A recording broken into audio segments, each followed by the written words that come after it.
Hello and welcome. Today we are going to talk about what exactly you need to know to improve your memory in the setting of Parkinson's disease. My name is Dr. Zayas. I am a neurologist specialized in movement disorder.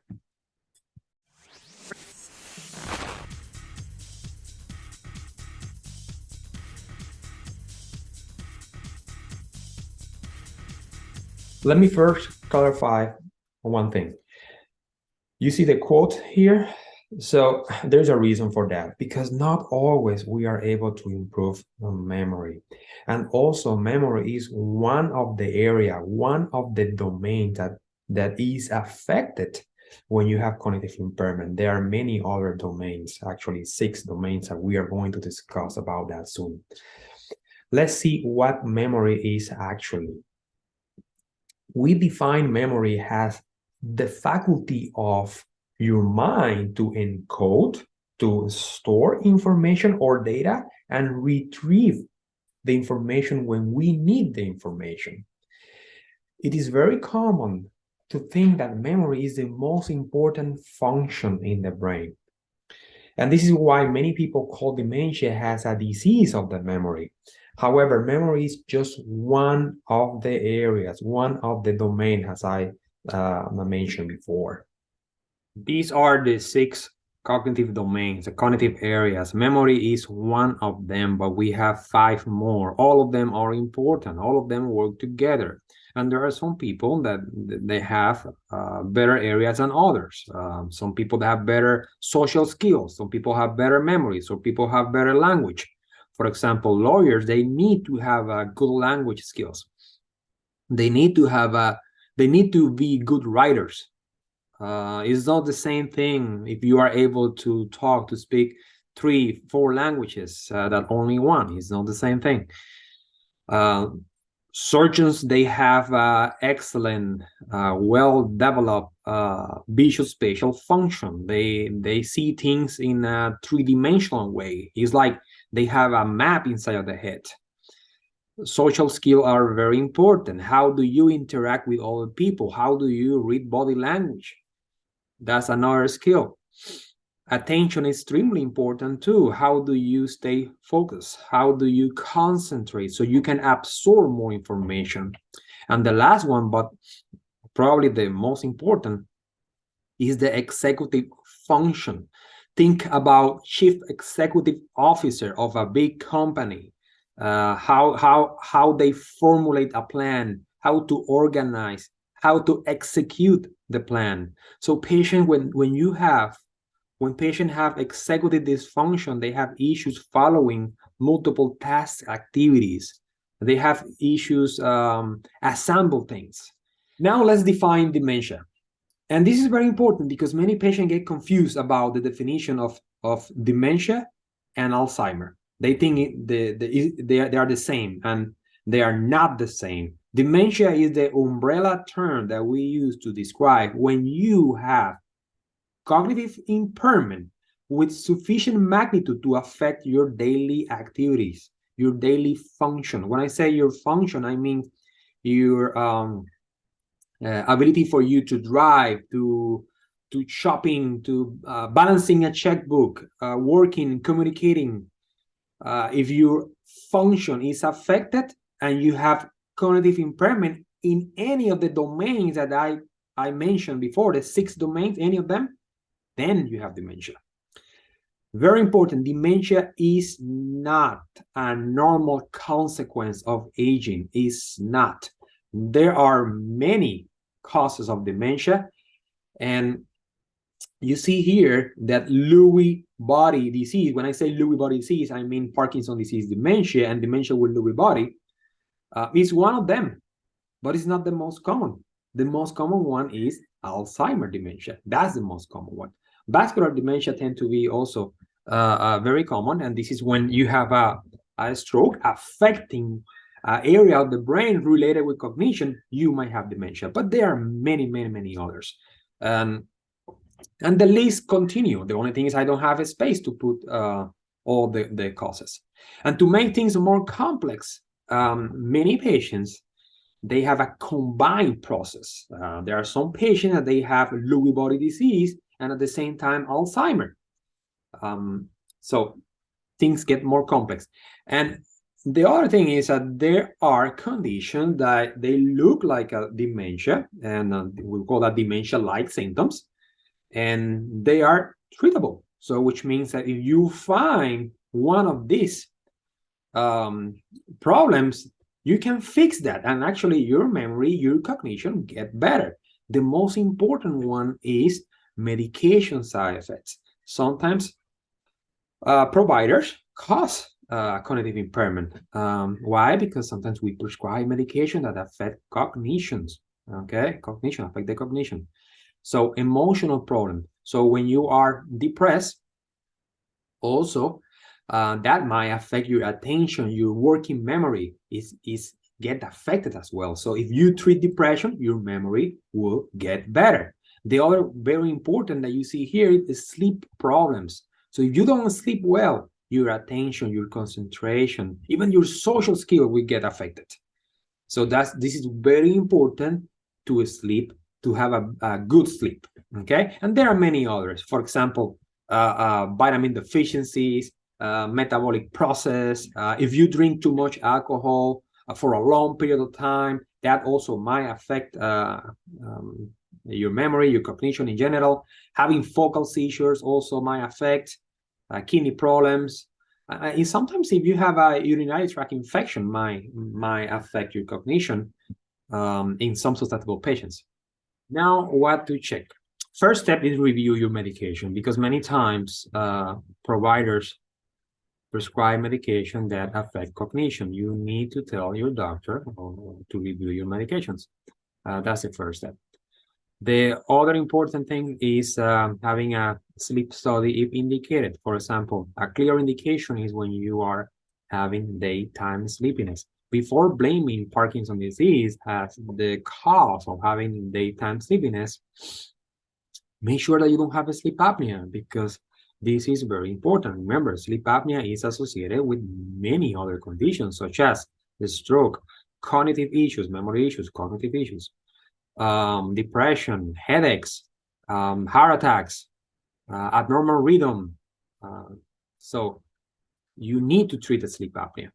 We typically order some blood tests, specifically vitamin B12 and TSH. TSH is the thyroid function. Very important to make sure that you don't have hypothyroidism causing you to feel slow mentally. We also typically get an MRI of the brain. We call that the dementia protocol, having a better look of the temporal lobes, right? So we also need to make sure that you don't have depression or anxiety, because these are treatable conditions. Making sure that you see your eye doctor and you are wearing your hearing aids if you are having hearing issues. And most importantly, how much exercises you are doing, because this is very important. If you ask me, what can you do to slow down the progression of my neurodegenerative disease, is doing exercises, a good routine of exercises. And I have a full video of exercises in Parkinson's disease, and the link is in the description below of this video. Now, what to do? Step and lifestyle changes. The first thing to do is just to treat reversible conditions such as sleeping problems, depression, and discontinue some of the medication. Some of the medication that providers prescribe. For example, many bladder pills. So there are some bladder pills that affect your cognition. A common one is the oxybutynin. Oxybutynin, very commonly prescribed for overactive bladder. Remember that overactive bladder is a very common non-motor symptom in Parkinson's disease. And sometimes we prescribe oxybutynin, but oxybutynin might exacerbate cognitive impairment in susceptible patients, specifically patients with Parkinson's disease. So this is not a good medication to use in the setting of Parkinson's disease. There are many others that we can use that are not going to affect cognition, as oxybutynin or these other two medications. that we see here. The other type of medication that we need to pay attention are some of the Parkinson medication that we prescribe. For example, this medication, it has a strong anticholinergic effect, which means that might affect the cognition in some susceptible patients. Typically, in 2023, we rarely prescribe this medication. I only have actually two patients on this medication, and both of them are they are 40-something years old, without any clear cognitive issues. And they are using this medication because they have significant amount of tremors, and the tremor did not respond to levodopa or amantadine. So we are using this medication with some control of the tremor. And the patient, they don't want deep brain stimulation, which is the most effective treatment for tremors in the setting of Parkinson's disease. This is another topic. But this is the order that you need to discontinue Parkinson medication. You see that you never discontinue levodopa, because levodopa, you will need levodopa your whole life if you have Parkinson's disease. Okay, if you have Parkinson's disease, you need levodopa forever. It doesn't matter if you get a deep brain stimulation or not. Other medications very common that we prescribe and sometimes affect cognition are some antidepressant with strong anticholinergic side effect. Again, anticholinergic side effect. So, which means that block the effectiveness, the action of a chemical in the brain, that which is very important with the cognition. Okay, these are clear examples: amitriptyline, dozepine, and one of the SSRIs, which is paroxetine. So if you have cognitive issues, these are not medication to use. Okay, now another example are painkillers: oxycodone, hydrocodone, morphine, codeine. Try to stay away of those medications, especially if you have cognitive impairment. Okay, very important. Now, sleeping pills also, for example, lorazepam, clonazepam, alprazolam, Ambien, and all these medications that might affect cognition. And you might ask yourself, oh, but my doctor prescribed me clonazepam to help me with the vivid dream and acting out during sleep because I have REM sleep behavior disorder. That's different.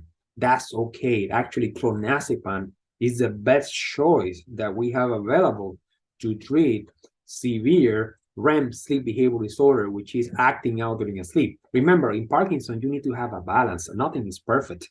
So sometimes you need to treat when you have a severe REM sleep behavior disorder. But at the same time, remember that clonazepam might affect your cognition and might affect even your balance. So it's a balance, right? So other medication, some muscle relaxants, such as what we call Flexeril or cyclobenzaprine, also it has a significant anticholinergic effect. So the other thing that you need to do, very important, is start doing regular exercises. And again, I have a video, full video about exercises in the setting of Parkinson's disease. The link is below in the description of this video. Healthy diet. So healthy diet, at some point I will do a video about healthy diet in the setting of Parkinson's disease, but use common sense. So imagine you have here a very big, huge, tasty hamburger with fries and a Pepsi, and here a salad with salmon and water. What is better? You see?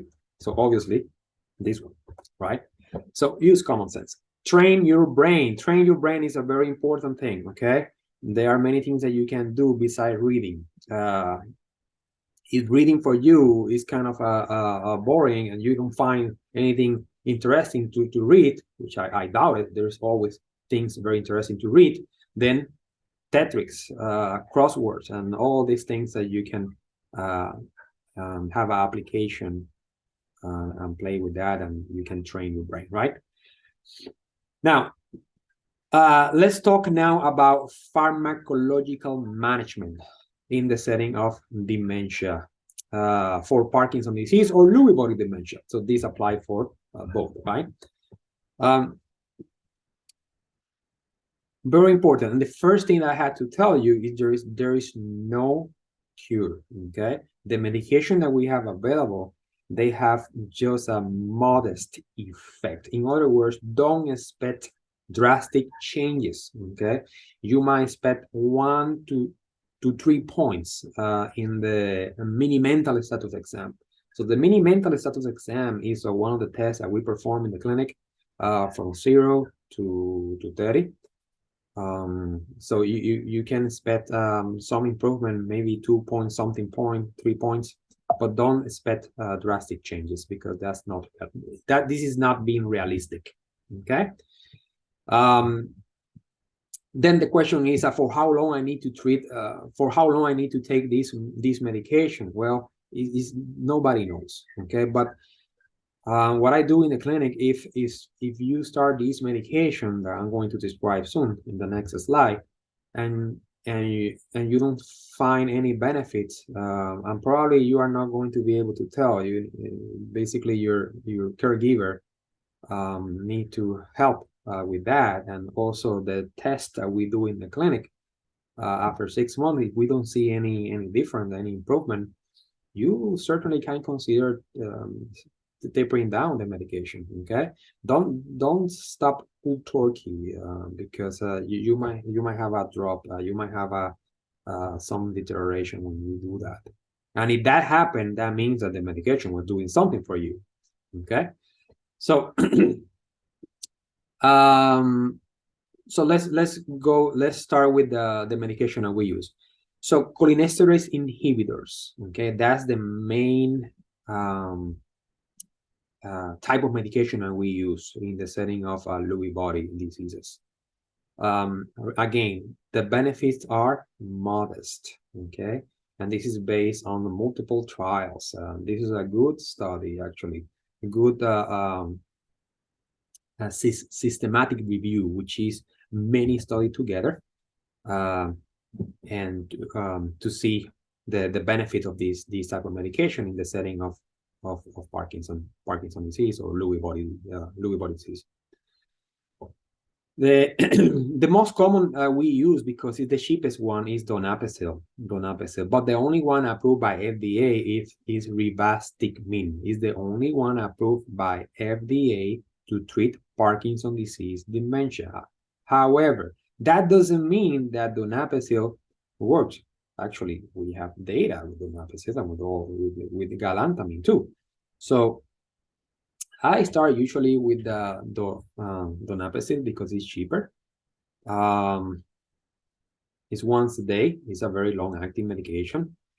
And if that doesn't work because they have the side effects, which are nausea, diarrhea, tremors, vivid dreams. But if you have vivid dreams, make sure that you take these medications early in the morning, or at least at lunch, not late. Okay, otherwise your vivid dreams will get worse. Muscle cramps also are common with this type of medication, and decrease pulse. Okay, so for example, if you have low heart rate, low pulse, this is not a medication for you unless you have a pacemaker. Okay, so if the patient start complaining of these side effects and the side effect doesn't go away, that usually nausea, diarrhea goes away after a few weeks or few days, then I use the patch. Okay, rivastigmine patch. Now we have a patch for donepezil, which has recently approved, I believe, last year, which is once per week. But good luck trying to get approval from the insurance. Okay. I have a few patients with galantamine. For some reason, they could not tolerate donepezil and rivastigmine, but they are able to tolerate galantamine. I don't know why. because galantamine typically have more GI side effect than donepezil. But every patient is totally different, so you always need to try. Now, there is another type of medication, and before going there, I just want to also tell you that these type of medication help for other symptoms very common in Parkinson's disease. For example, hallucinations. One of the first steps that we need to do when patients start having hallucinations, besides checking the medication list, is because there are some medication that might be causing hallucinations, is trying this type of medication, because hallucinations are highly associated with cognitive impairment, highly associated. So sometimes we need just to use a cholinesterase inhibitor, such as donepezil, Aricept, or rivastigmine, and that might help with the hallucinations in some patients. Also, pretty good for apathy. Actually, is the medication recommended for apathy. So apathy, when I say apathy, I mean lack of motivation. Okay. Some patients, when they become agitated, also, this is another reason to try these type of medication. And walking function. There are some data suggesting that cholinesterase inhibitor also help with the walking, with the gait in patients with Parkinson. Okay. Now, the other type of medication that we have available is Namenda. So Namenda, the data is mixed when we talk about Parkinson's disease or Lewy body dementia. The data is mixed. Is less effective than these three medications, cholinesterase inhibitor, but because we don't have anything else to try, we try, and there is some study that's showing some benefits. many of them non-statistically significant, but at least people tolerate the medication even better than the cholinesterase inhibitor. So sometimes I try when the dementia is a moderate to severe. Okay. Now, lastly, I want to talk a little bit about over-the-counter supplements. A very common question that I get in the clinic. Many patients come to the clinic with a bag of vitamins and supplements, and they ask me, doctor, can I take this medication? And sometimes I really don't know, because there are things that I don't know. I don't have the data to recommend you something like that. And then sometimes I need to to look up, right? And then I tell the patient, wait a second, I'm coming back. Okay, so I check, and then I come back with the information. But in general, I will tell you that more than 95% of the specialists are not going to recommend any over-the-counter supplements. Okay, because there is no good evidence. Okay, there is no good evidence. For example, this paper, which was published in 2018, you can see the conclusion. Evidence is insufficient to recommend any over-the-counter supplement for cognitive protection in adults with normal cognitive or mild cognitive impairment. So basically, there is no enough data to tell you that if you take any of these supplements that you see here, you see, any of these, including ginkgo biloba, are going to prevent you to develop dementia or cognitive impairment. Okay, it's not. There's no enough evidence, and the thing is, all these products are not approved by FDA, so you don't know. You don't have any idea what is there. Okay, so there's no regulation. The bottom line is that there is insufficient data to recommend supplements. Only I will recommend you to take supplement if you have specific deficiency. For example, I sometimes typically I check vitamin B12, and sometimes I check folate too, because they tend to be low in patients with Parkinson. I don't know if it's because some problem with the absorption with the levodopa, but they tend to be low in many patients. So when we find low levels of vitamin B12, you need to treat that, because vitamin B12 is associated with cognitive impairment and many other issues too, like neuropathy. very common thing that if you have neuropathy, that will affect your balance. So it's very important that you treat those conditions. B1 is another one. And the good thing is that there is no such thing like if you take too much vitamin B12, I don't think will cause any problem. There are some vitamins that they get accumulated in the system, and not a good idea to take too much of those vitamins. But for example, vitamin B12, folic acid, B1, there's no problem.